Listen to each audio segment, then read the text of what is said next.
সারা রাত ঘুমাই নাই। মন মন মন খারাপ ছিল, বাট এখন মন ভালো আছে।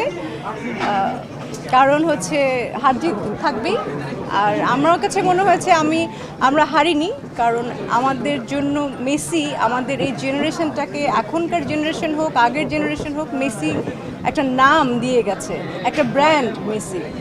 সো আমরা মেসিকে পেয়েছি, এবং মেসির জন্য যে এত মানুষ পাগল, আর্জেন্টিনার জন্য আমরা তো ছোটোবেলা থেকে দেখে আসছি যে আমরা সবাই পাগল। ব্রাজিল সাপোর্টারদেরকে নিয়েই কিন্তু আমরা খেলা দেখেছি, কারণ আমাদের সবাইকে একজন একজন করে চলে যেতে হয়েছে দল ছেড়ে। তো এটা খেলার পার্ট।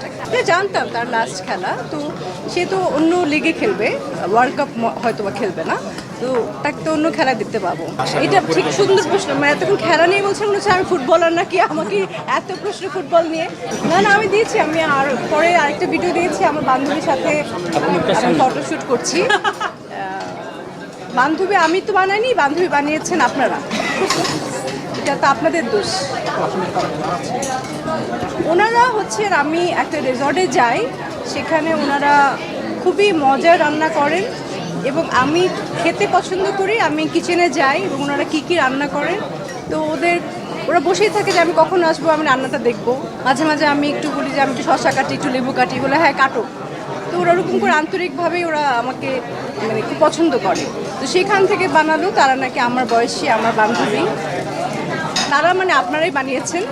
এবং বেচারিকে ইন্টারভিউ নিতে ওখানে চলে গিয়েছিল, আমি বুঝলাম না। পরে সে আমার সাথে দেখা হয়েছে আবার, যদি তুমি আমাকে কি ভাইরাল বানালা, আমার তো সাংবাদিক এসে প্রশ্ন করছে। তো সেটা কিছু হবে না, আরও ভিডিও সামনে করবো, সেগুলো ভাইরাল হবে। এই যে আপনাদের কাছ থেকে শিখেছি ভাইরাল হওয়া কীভাবে। এখন এই জন্য হ্যাশট্যাগ ভাইরাল দিয়ে পোস্ট দিই, না হলে তো ভাইরাল হতাম না।